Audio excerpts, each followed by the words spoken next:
What links India's water struggles? A plastic trade is stuck in global politics, fuel that worries drivers, ocean currents that shape our climate, scientists turning AI into life saving drugs, and a refinery cooking fuel from kitchen waste. These are today's stories showing how science, policy, and people are rewriting our future.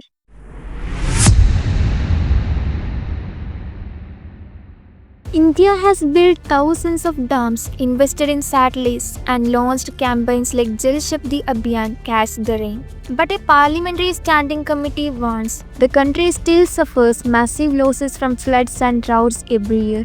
Out of over 6,000 dams, fewer than 500 have emergency action plans. River linking projects, 30 have been identified, remain stuck as states quarrel over water sharing. Groundwater depletion is critical too. In 2024 alone, India used 11.36 billion cubic meters more than in 2017. The panel wants more rainwater harvesting grants, cross-border flood coordination, and strict dam safety enforcement under the 2021 law. The warning is clear, water management is India's ticking time bomb. From rivers running dry at home to oceans talking with plastic abroad. In Geneva, diplomats tried to finalize the world's first legally binding treaty on plastic pollution. It was supposed to cover the full life cycle from production to disposal. But the talks collapsed.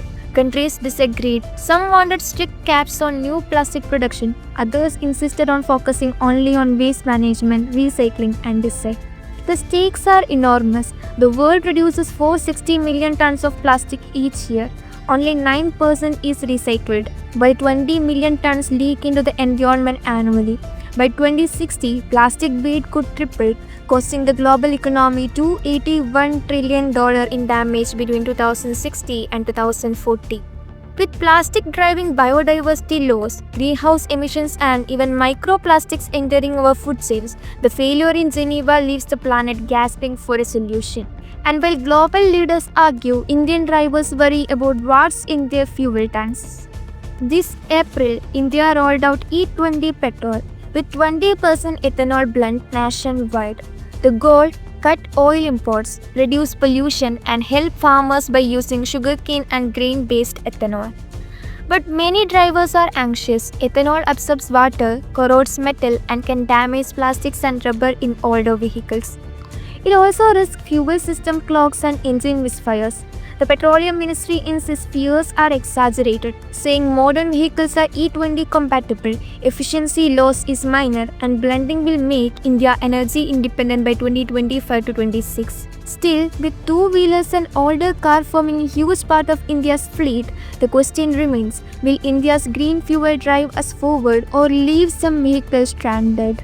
From engines on Indian roads to giant currents steering the planet's climate, scientists have reconstructed the history of Atlantic Meridional Overturning Circulation or AMOC, the conveyor belt that moves warm water north and cold water south over the past 12,000 years. It stayed stable during the Holocene epoch, but now climate change threatens to slow it down. Melting Greenland ice is pouring fresh water into the North Atlantic, weakening the density-driven sinking that powers AMOC. If it collapses, the consequences will be brutal. Europe could face icy winters, Africa's monsoon could fade, US coasts could flood, and marine life could be starved of nutrients.